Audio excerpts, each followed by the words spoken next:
Your new or existing home is one of your most important assets, yet too many people rely on sites, shows, and tips from people who are not in the real estate business when making important decisions. It's time to get real and trust a professional.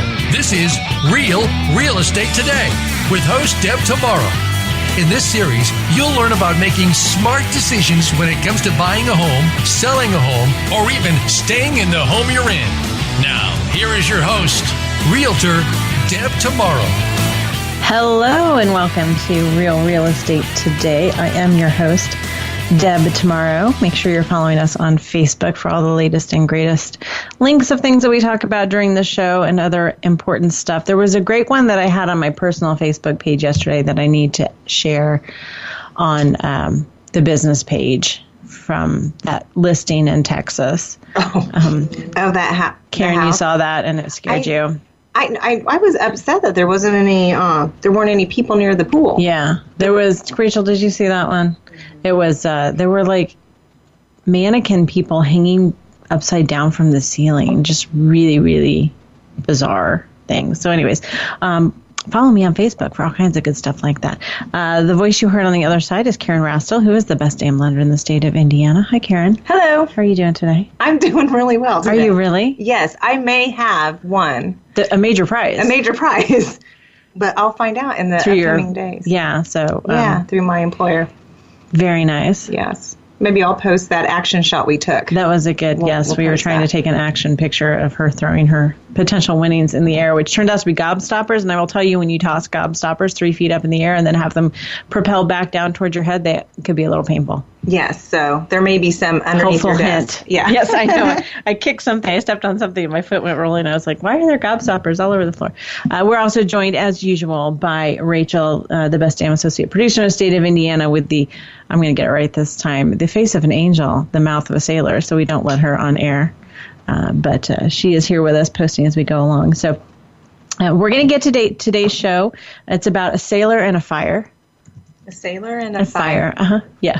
Rachel's going to laugh about that one, and we'll explain that later. But I read your post. Oh, okay. Yes. But I have to tell Rachel, because she doesn't know how my morning started, which was a panicked text from Karen at 7:30 this morning.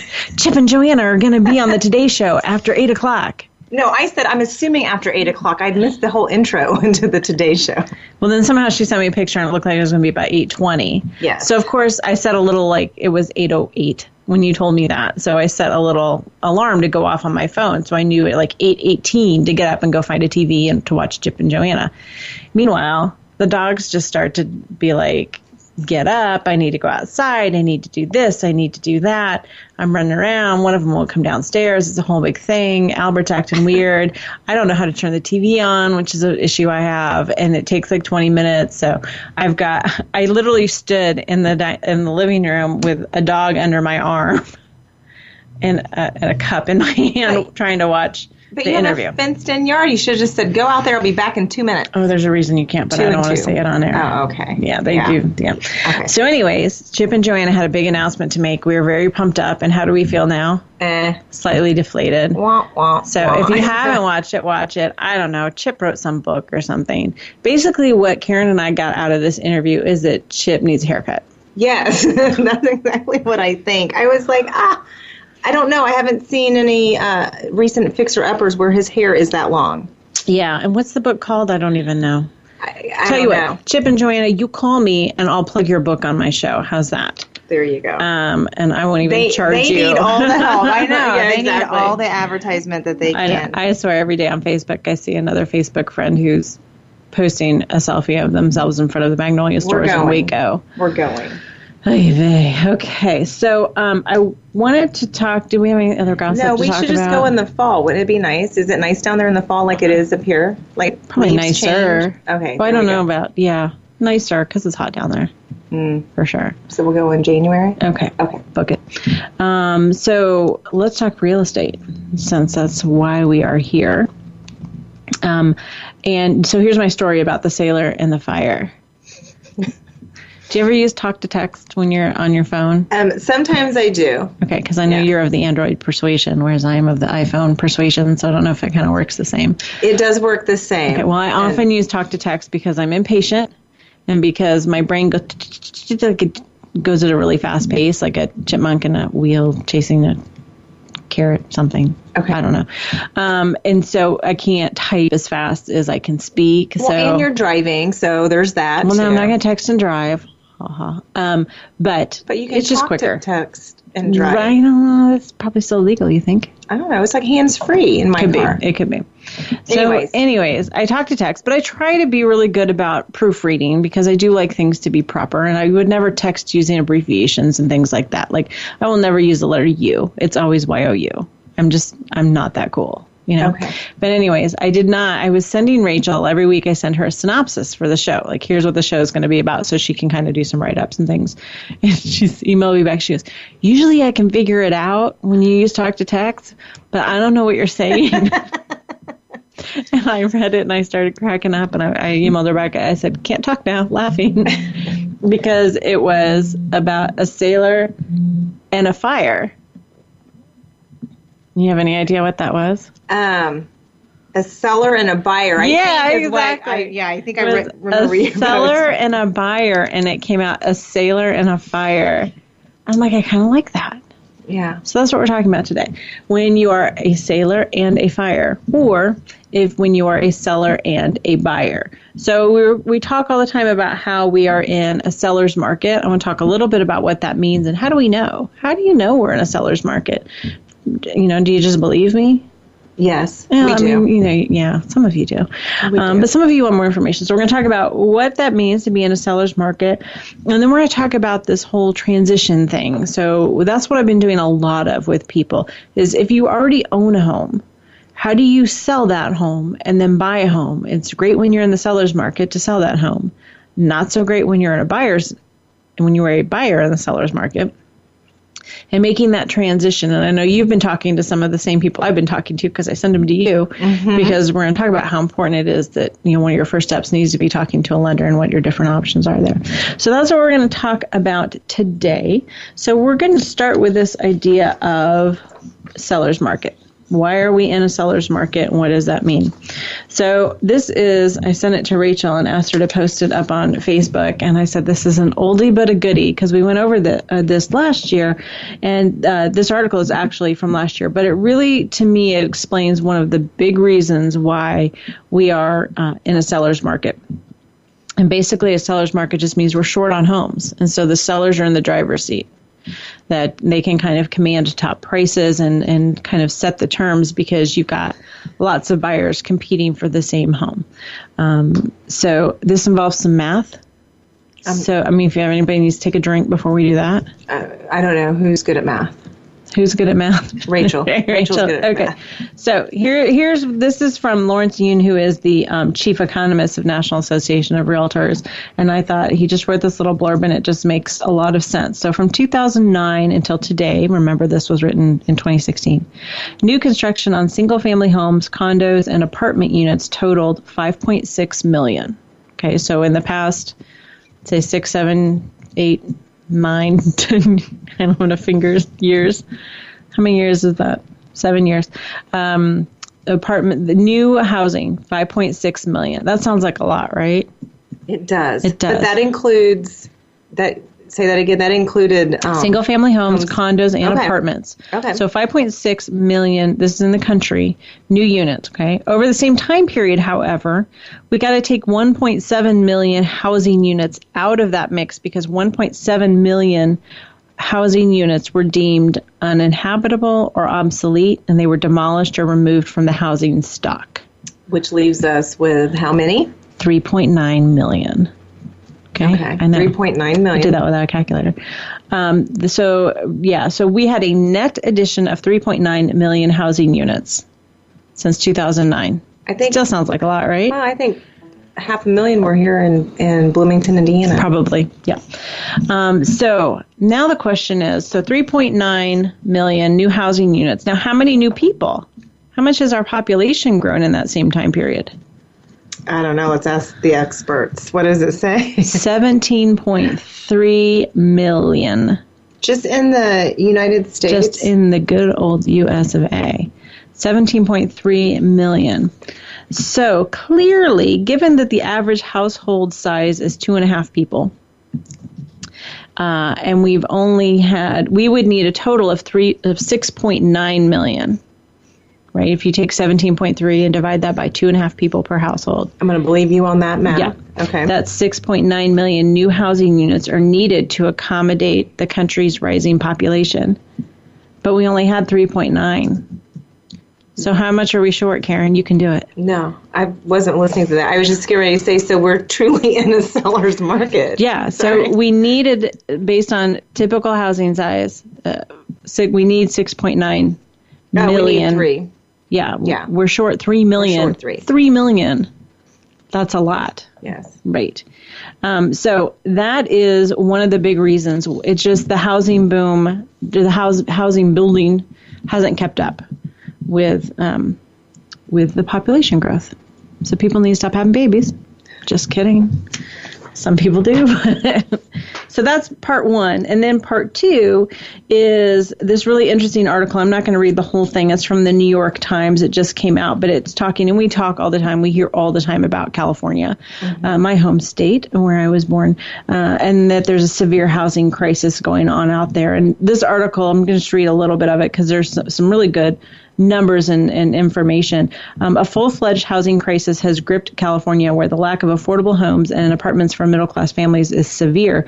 The median cost of a home here in California is now a staggering $500,000, which is twice the national cost. And homelessness is surging across the state. I mean, this is not just an economic issue. Obviously, it's a social issue as well. In Los Angeles, booming with construction and signs of prosperity, some people have given up on finding a place to live and have moved into vans with makeshift kitchens hidden away in quiet neighborhoods. Can you imagine that? No. In Silicon Valley, an international symbol of wealth and technology, lines of parked RVs are a daily testimony to the challenges of finding an affordable place to call home. People are living in RVs. Now, I remember this story. My brother lives in Southern California, but they're in Inland Empire near like San Bernardino area. The commute to LA is pretty intense because it's not that far. I mean, probably an hour on a good day, but most days aren't good. And there was a family that they knew, my brother's family knew, and they ended up buying this luxury van that had like seats and a fridge and, kind of like a mini RV. And they put their kids in school near where they worked, and they would all drive in together. And like in the evenings, that would be their homework time, and they would have snacks, and like their family bonding time they built it so that it was during the commute because they would get home so late. Oh my gosh. And so morning breakfast and everything took place in the van on the. Isn't that insane? That is insane. Crazy. Here's a story of Heather Lyle, a nurse who makes $180,000 a year. Pretty good income, commutes 2 hours from her home in Manteca to the San Francisco hospital where she works 80 miles away. I make really good money, and it's frustrating to me that I can't afford to live close to my job, said Ms. Lyle. And it goes on and on and on. But what's interesting is that now Sacramento, which is the capital of California, which a lot of people don't know because you would think like LA or something, but it's not. It's Sacramento. Lawmakers are considering extraordinary legislation to, in effect, crack down on communities that have systematically delayed or derailed housing construction proposals. So what's happening is that one of the reasons there's such a shortage in housing is that people are saying no. Like they've zoning? Yeah, they've said no to construction.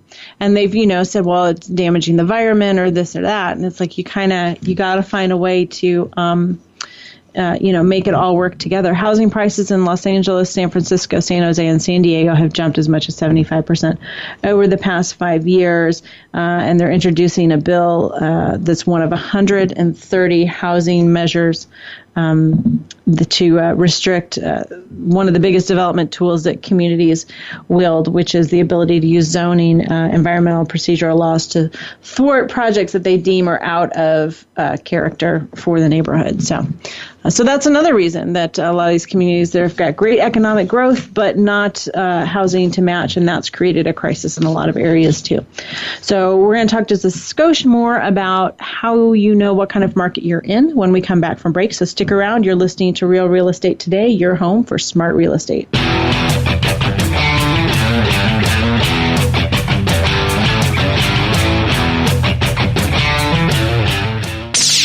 the Internet's #1 talk station. #1 talk station.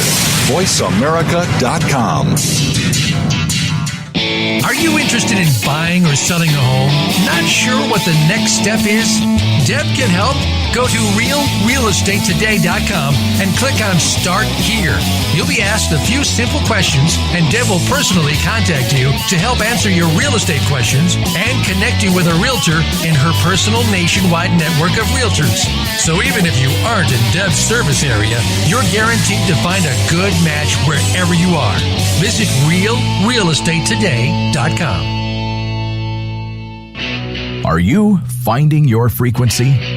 It can be described as that space between failure and success. It's the future of digital media. It's finding your voice. It's engaging topics, content, and ideas. Jeff and Ryan discuss the digital media space and all of its aspects. It's about making the mistakes, taking the chances, summoning the intestinal fortitude to step out of your comfort zone, and discovering what you can accomplish when you decide to try, decide to learn, decide that you have something to say, and find your frequency.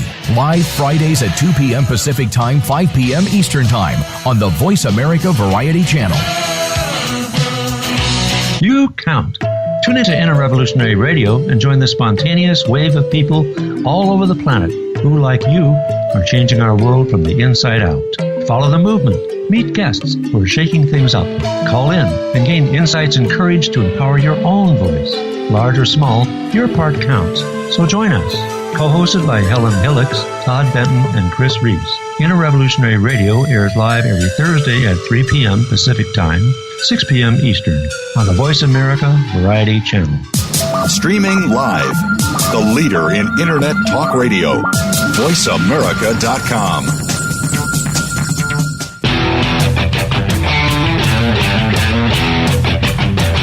You are listening to Real Estate Today.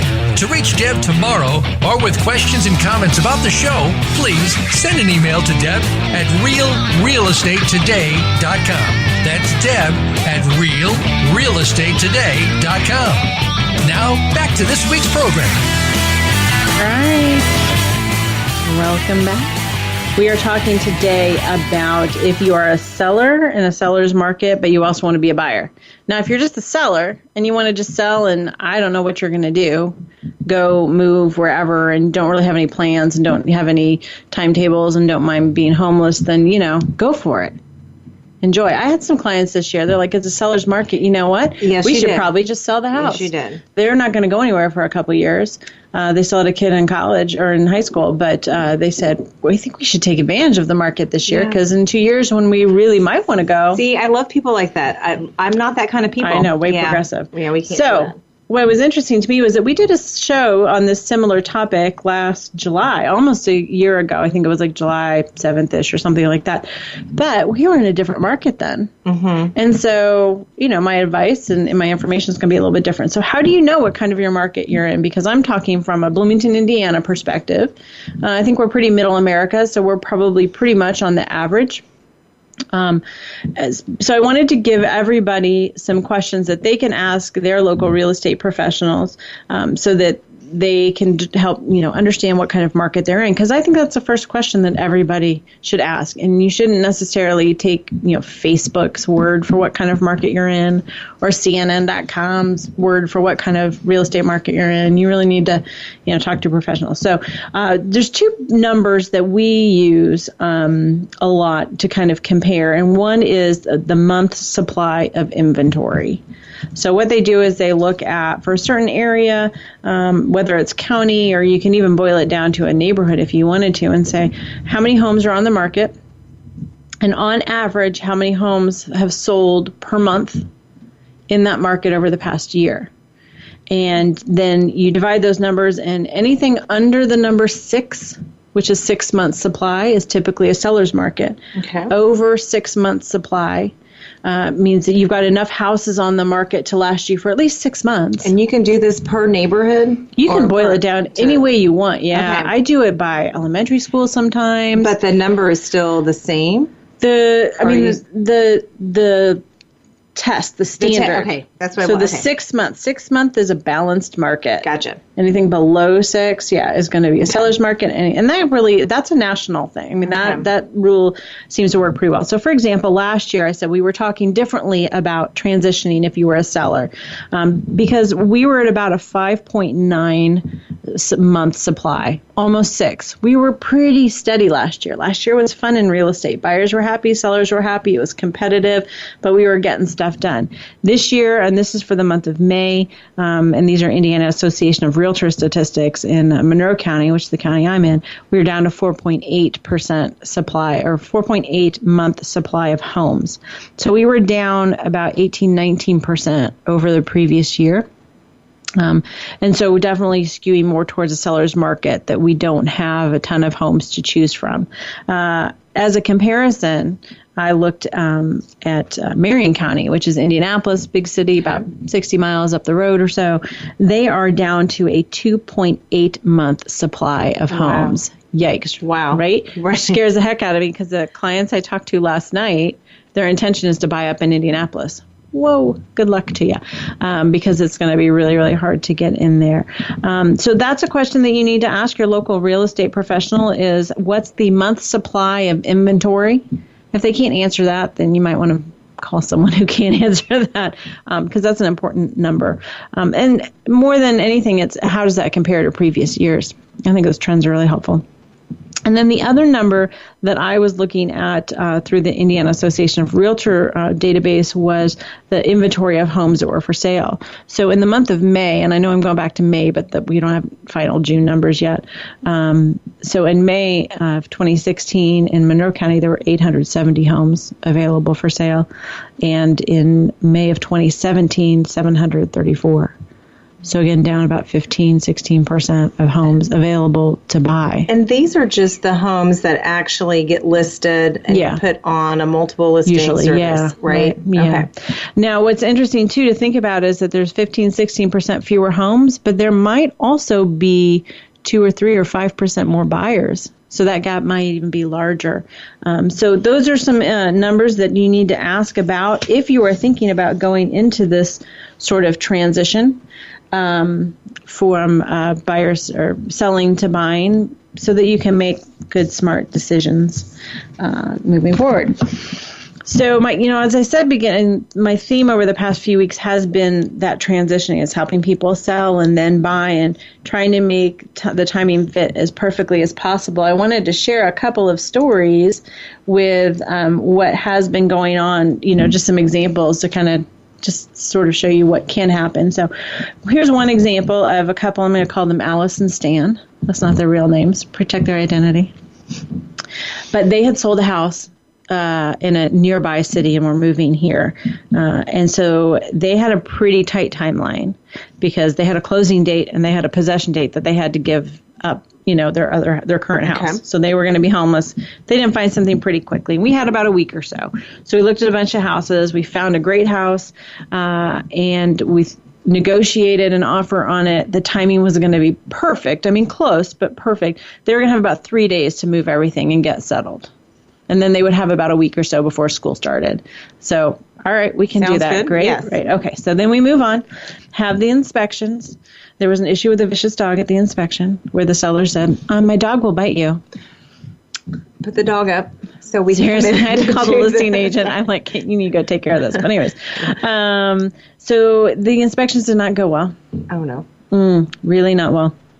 And so they could not buy that house because it was just nothing was going to get, it was a big, that's a whole other show. They found another house very, very quickly within a couple of days. Okay. However, those sellers couldn't get out as quickly. They made an offer and they asked the sellers to be really aggressive on closing really quickly so that they could kind of still meet their timeline and they would have about a day to move. Instead of 3 days, but they'd still be in and settled before school started, right? Okay. Okay, great. So those new sellers accepted that? So those sellers were trying to figure out how to make it work because they had a new job and they were moving to another city in another state. And while they were trying to figure out how to make it work and had not accepted our offer yet, guess what happened? Someone else came in with an offer? Yep, another offer came in. Another competing offer. that was much more flexible in terms of timing that worked better for the sellers. And I begged the listing agent. I said, give us a chance. Let us rewrite our offer before you accept. Please. Yeah. And she said, okay. And so we had a lot of conversations, and we did a couple of things. One was we became super flexible with the timeline. Okay. That's not comfortable, but they did it because this was the right house, and it was better to be homeless for 2 weeks right. than to not have a place at all, right? Yes. Yeah. Pros and cons. So they did a great job with that. And then the other thing they did was the original offer we wrote was contingent on their current house closing. They had a buyer. They were almost done with inspections, but not quite. They were in the middle of negotiating that. But it was contingent on that closing. So you took it out? We took the contingency out.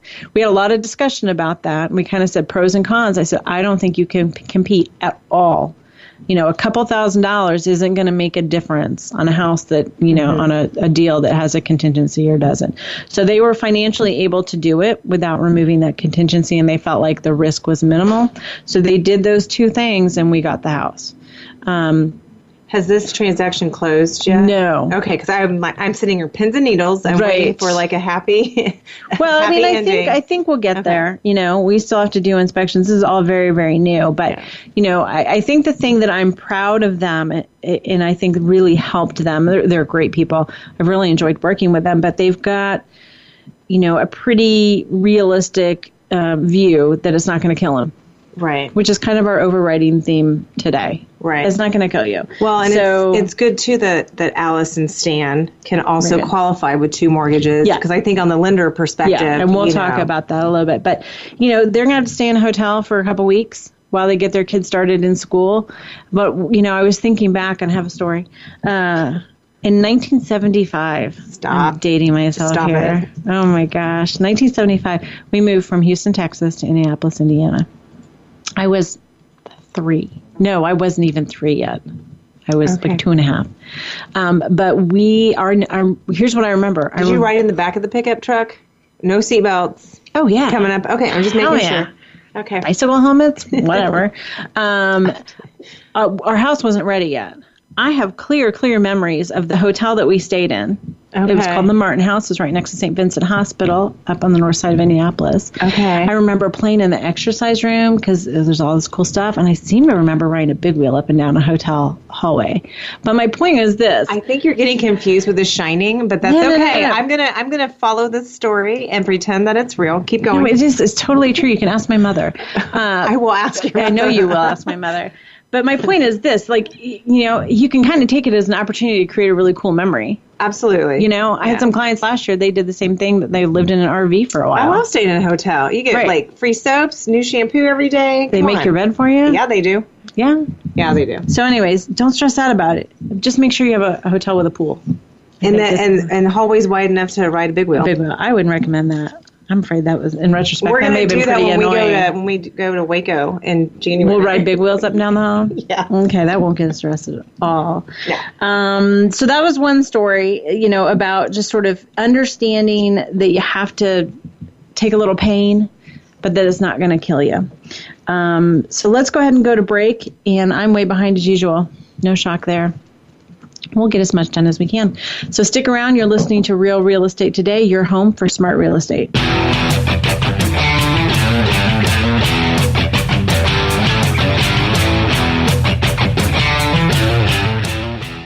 Streaming live, the leader in Internet talk radio, VoiceAmerica.com.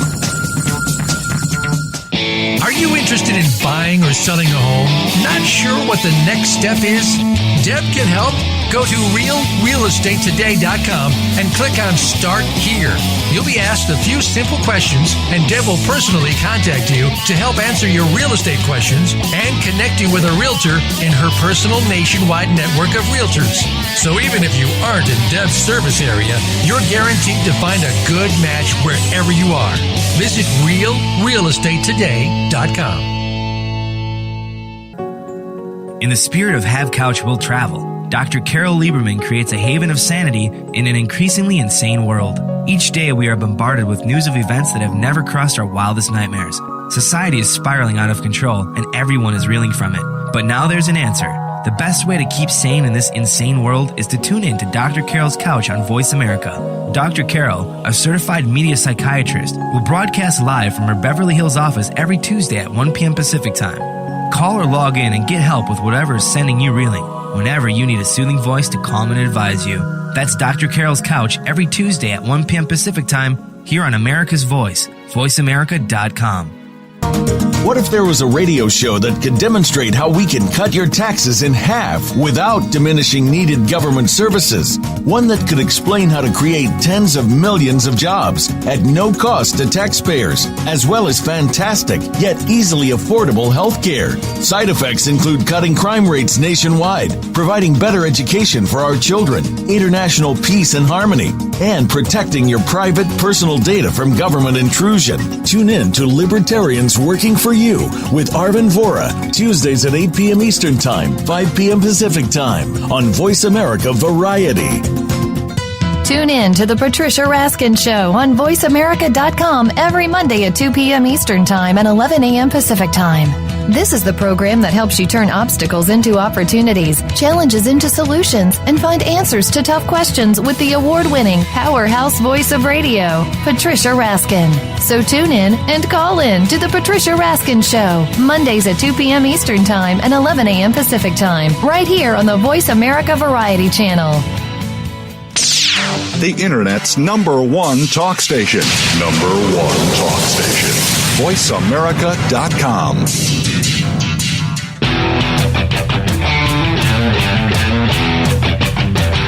You are listening to Real Estate Today.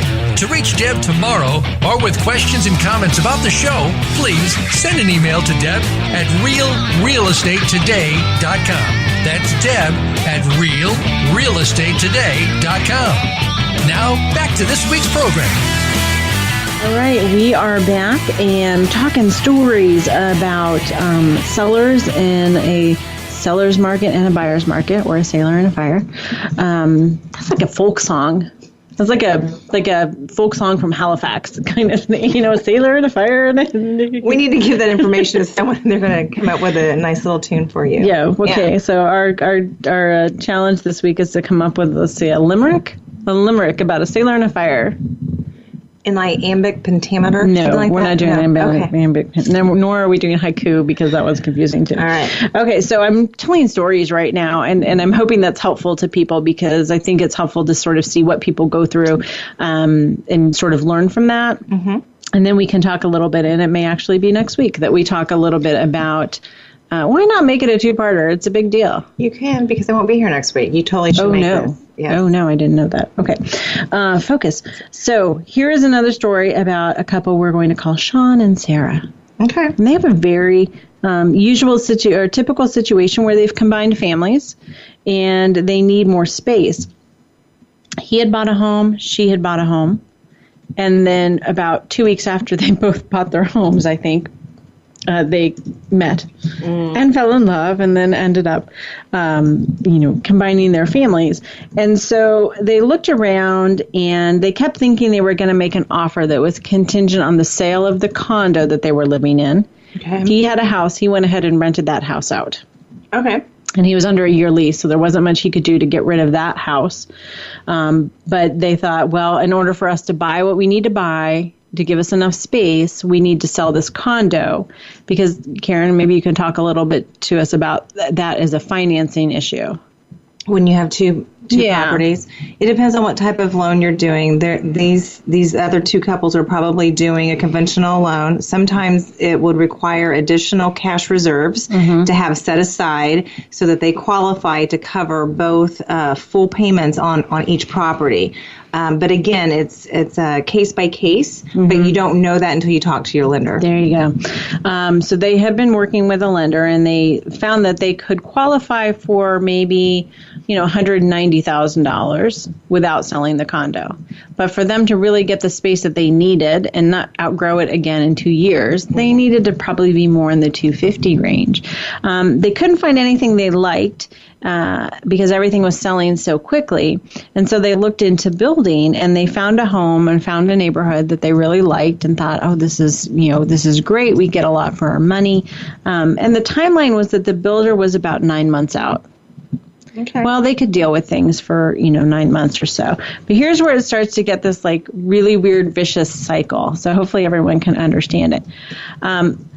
The builder's not going to start building until they have a pre-qualification letter in hand that is pretty much clear sailing, right?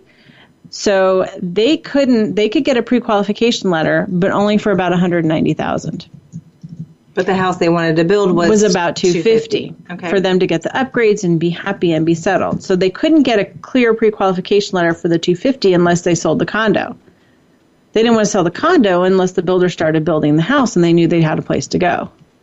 Do you see the vicious circle there? I do. What do you do? Well, I refer back to The Hangover, and I think of the exchange. But yes,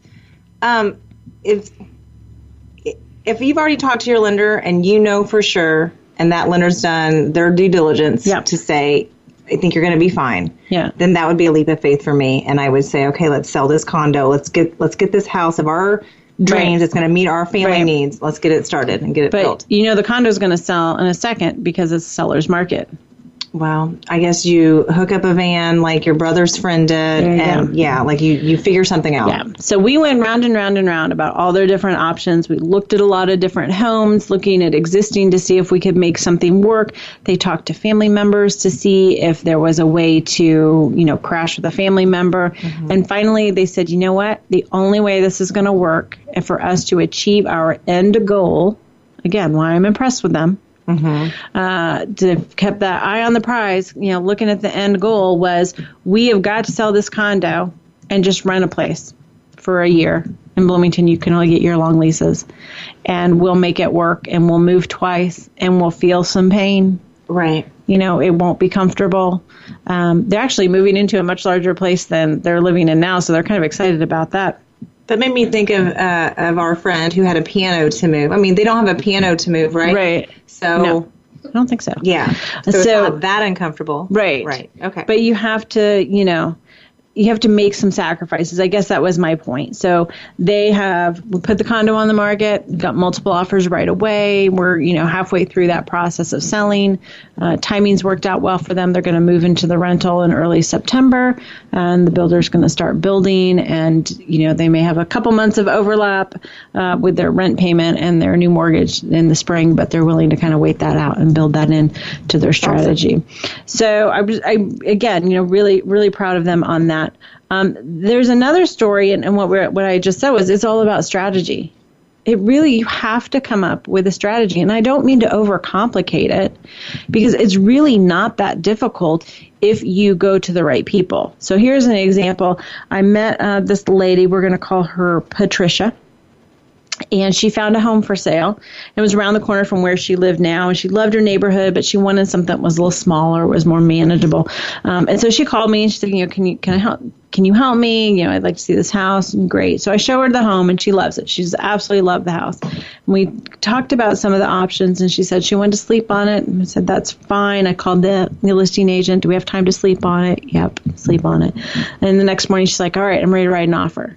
And so I started asking her some of the questions that I typically ask, and she quickly realized that she really was nowhere near ready to make an offer on that house. Okay. That she really needed to sell her current house. She wasn't comfortable holding on to it, even if she could, qualify for one without the other. In fact, she actually has a roommate that she needed to kind of contend with, and and when is that person able to move? Or I was going to say, is roommate coming with, or I think that was kind of the point, was to kind of downsize. But and then there were thoughts of maybe I could rent it out. And if she did decide that she needed to sell her current home, because at one point I said, well, where's your down payment coming from? What do you have in terms of down payment? She goes, well, that I need to whatever I sell my house for. Okay, we haven't even talked about selling your house yet, so, put the brakes on.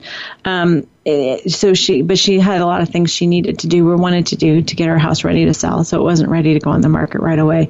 So I think I got the sense that she just got really overwhelmed because it was like, okay, I'm like on step 10 and I've skipped step 1 through 9. You ever have that dream where you like miss college class for the entire semester and then you show up for the final? Yes. It's kind of like that. Like when you find the house of your dreams, it's like the final test, right? Well, but you missed all the class and you feel just completely confused. Well, I think it's a huge educational piece that happens when a realtor says, you know what, that's great. You know, maybe talk to a lender or whatever. And if that's what happened with this particular person, and then they start to see all the other things that need to take place before they realize that this might not be, doable right at this now. moment in time. Right. And I think the thing that makes me sad is that happens so often, and it's because people get really disappointed. Yeah. Because you've got your mind set on this one house, and then you can't make that house happen, and then every other house gets measured up against that first. It's like your first love. I know. Everybody gets measured up against that first love. I know. I always tell people when they get a pre-approval with me, and I know that they're going to sell their existing home, and there's no other assets. Mm-hmm.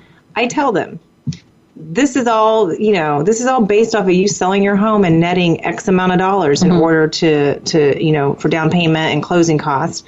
Or if it's something like that, I want them to know for sure that I've looked at everything. You don't have any other additional assets that you can utilize. So you have to sell your house first in order to get this next house. Right. So, it feels, like I said, like it's overwhelming, but the thing is it's not, as long as you kind of turn to someone to help you figure out what that strategy is and that you understand all your options. So, I don't know. I wish I could come up with somebody who would be a good resource to turn to do that, to help you strategize. Who? I don't know. Who? Think, Deb. Who? I don't know. Who could it be? It could be me. No, I wouldn't recommend Karen for that. Other things, for sure. How about your realtor? This is what realtors are for, people. I don't understand why people are so, scared of us. They're not scared. Maybe they just feel like there's some... Here's what I've been finding here lately, though. If you have a realtor that's willing to take some time out to say to you, hey, I think you need to pause for a minute, go back, reassess your situation, whether you get with your lender or you get with your significant other, just take a minute and think about this. Right. Because others aren't like that. Others let's write this offer, let's get this in, and let's just get your name in the hat. Right. And then what? And disappointment? And then they think this whole, it needs to be contingent on the sale of my house. And they think of that as an afterthought. Right. I'm telling you, it's not an afterthought. It is a big deal. No, you want to go in with a strong offer. In a seller's market. Yes. So when we come back from break, we're going to talk a little bit about what those options are, what I call the 3 C's, in transitioning from a seller to a buyer, and how you try to not be homeless, basically. So stick around. You're listening to Real Real Estate Today, your home for smart real estate.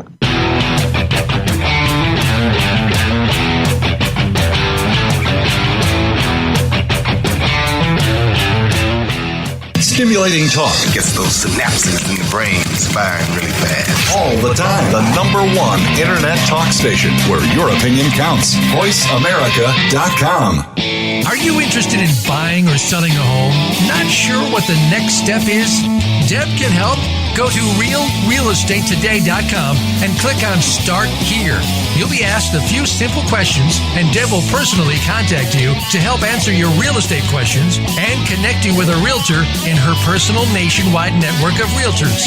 So even if you aren't in Deb's service area, you're guaranteed to find a good match wherever you are. Visit realrealestatetoday.com. What makes a great leader?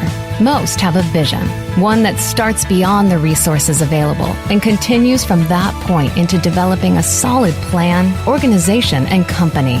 Leadership issues are discussed each week on Voltcast, Illuminating Leadership with host Jeff Smith. Jeff has years of experience as a leader and executive coach, and his guests will bring you information that can help a team of any size. Listen every Tuesday at 1 p.m. Eastern Time, 10 a.m. Pacific on Voice America Variety.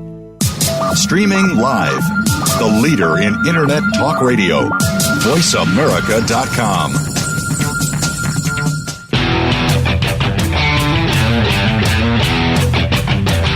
You are listening to Real Estate Today. To reach Deb Tomaro or with questions and comments about the show, please send an email to Deb at realrealestatetoday.com. That's Deb at realrealestatetoday.com. Now, back to this week's program. All right, we are back. Karen's out of control. I am out of control. I'm excited about potentially winning some potential big prize that you won from yes, because I'm going to prize. go buy some cereal with it. That's just weird, but okay. So let's focus. We are talking today about if you are a seller and a buyer trying to kind of do it all at the same time. What are your options with that? So I want to go over what I call my 3 C's, that those are what your options are. So the first one is that making an offer that's contingent on the sale of your current home. When you Google this, don't get excited, because I Googled it this morning just for fun. And there's all kinds of articles about how to do it. And they make it sound super easy. You just do a contingency. You just make it contingent. It's not a big deal, blah, blah, blah. And it's just, what you're saying is, hey, seller, I'm a good buyer, so just hang tight while I sell my house. It's the best house in the whole universe, so it'll sell really, really fast. I mean, if you're the seller, how would you feel about that? No, thanks. So what I think some people don't realize is that when you do a contingent offer, contingent on the sale of your home, there's 2 important things. One, your house has to either be currently on the market or on the market the next day. And what I get is a lot of people like, well, I need to do this, and I need to fix this, and I need to do this, and I need to repair this, and I need to get all the new carpet and all that. So it should be ready to go on the market in about 3 weeks. It's like, I don't think that's going to work. Okay, but your contingency is like for 30 days. But the other thing that people don't get is that your seller of the home, of your dream home, they're still looking for a buyer. And if they get a buyer who can bring them an offer that's not contingent on the sale of another home, they're going to take it. Right. And you're going to have all this time invested, and your heart's going to be broken. Exactly. So it's not the best course of action unless the home has been on the market for a really long time. If you're in a buyer's market, go for it. But if you're in a seller's market, probably not. Every one of these options involves some pain. Okay, so the pain here is that if you make a contingent offer, you're good chance you're going to lose out on your dream home several times. I've had some clients that have lost out on their dream homes several times. I'm just in here wondering why people are even looking for new houses when their current home isn't ready to be listed. Because it's fun to look at houses. It is fun. Getting ready for listing, not so fun. But looking at new houses, super fun. Right?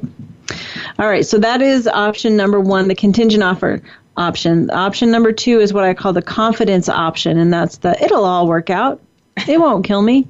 I may have double payments for, a couple months, and that's fine. So that's I can qualify for the new home mortgage without selling the first home. So I'm going to go ahead and buy the new home. And a lot of people do this. They buy the new home. They get everything moved so that they can make the current, the old home spotless. They don't have to worry about pets and kids and this and that, and get it on the market and sell it. The pain that comes with that option is that you might have some double mortgage payments. Right.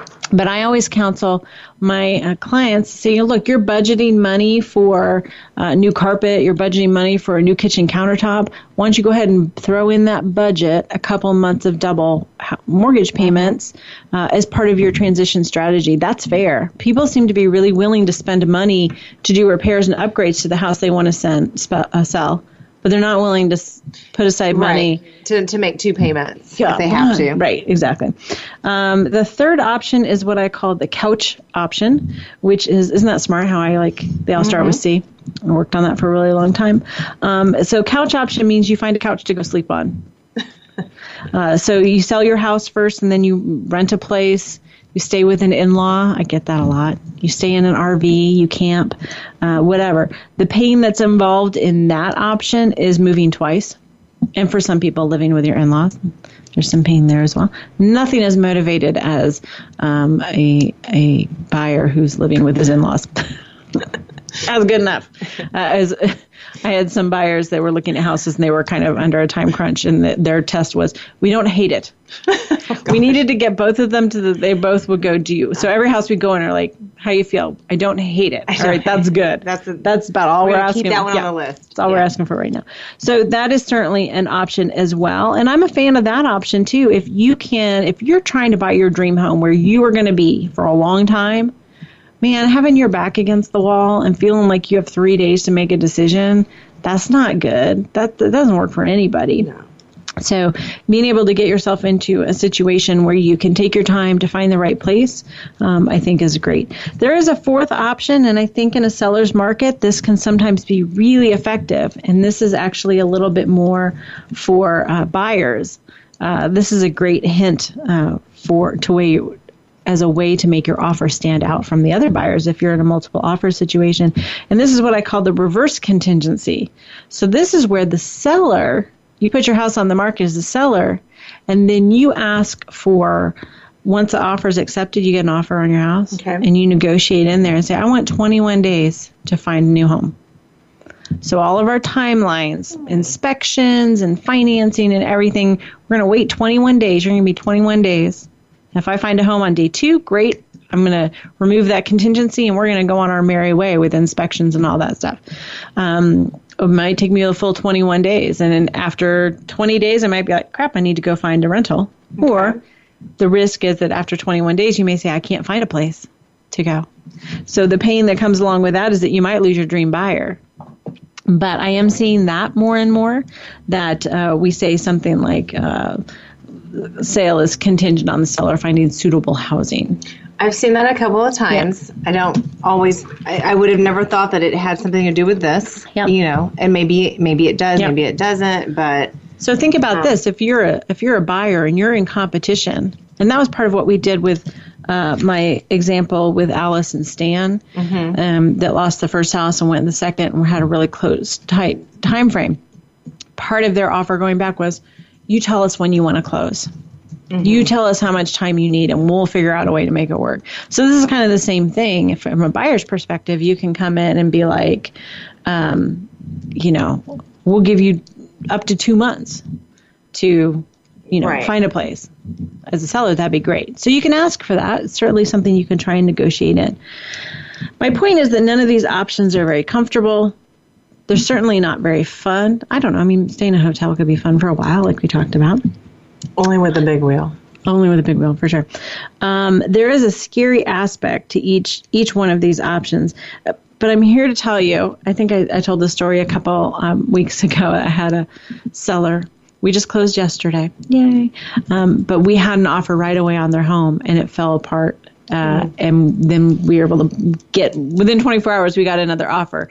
But they were pretty panicked for about 24 hours there. And I went over and saw them right after we got the second accepted offer. And I said, I haven't lost anyone yet. And they kind of looked at me like. Except that one time. Yeah. And because then I said, well, there's twice, I guess. I've kind of had sellers die on me. So that's not true. But I always kind of jokingly say that. And then it just confuses them because I keep talking. And sometimes I should stop talking. So it's probably not going to kill you. It just is going to be a little uncomfortable. I did say at the closing table yesterday, I said, look, and you're still married too. We got through it. So the ones who think they're going to get through the buying and selling process, and that it's going to be smooth and it's comfortable and everything's going to go their way and everything's going to work out perfectly, those are the ones that are going to be the most stressed out. I think yours' dad used to say, I always get it wrong, but something about hope for the best, expect the worst. Yeah. Something like that, Yes. And we always kind of laugh and go, that's really negative. But, I'm not trying to be Debbie Downer here. I'm trying to be, but when you say realistic. Yes, when you don't have such high expectations of how something's going to pan out, and you just have the like minimum goals, and then it exceeds that, it's a win-win for everyone. Right. So let's go over this one more time. So these are your options, really, if you are looking to sell and then buy a new home. You can make the offer contingent on the sale of your current home. Probably not going to work in today's market. You can go with the confidence option, which is just it's all going to work out. I can qualify for the new home. I know my other home is going to sell quickly. I'm going to put a little bit of money aside to cover double payments if I need to, and we're just going to go for it because I found my dream home and I don't want to lose it. Number 3 would be the couch option. So you find a place to go, whether that's so you sell your house, you find a place to go, and then you take your time finding your dream home. And then, like we just talked about, the reverse contingency is an option as well. I have some more information on that, so we might cover that next week, because I had Deb's top, I don't know if it was 10. No, I guess it was top 8 things to do with that. But probably the note I want to leave you on is have a plan A and have a plan B, and maybe even a plan C, and expect some discomfort. And I think if you really can embrace those things, keep your eye on the prize, keep the big picture in mind, you'll make it. You'll get through it. I haven't lost anyone yet. That's not true. All right. Thank you so much for tuning in this week. Be sure to check us out on Facebook and all the past, this is episode, I think 65 or something. So there's lots and lots of information out there on the internet, lots of past shows to listen to. So trust me, you can never get enough of me, right? No, never. Exactly. Thank you so much for joining me. Have a wonderful week. We will be back next week on Real Estate Today, your home for smart real estate. Thank you for tuning into Real Estate Today. Please join your host, Deb Tomaro, for another edition every Tuesday at 12 noon Pacific Time, 3 p.m. Eastern Time on the Voice America Variety Channel. Until next week, take care of your home. It's one of your most important assets.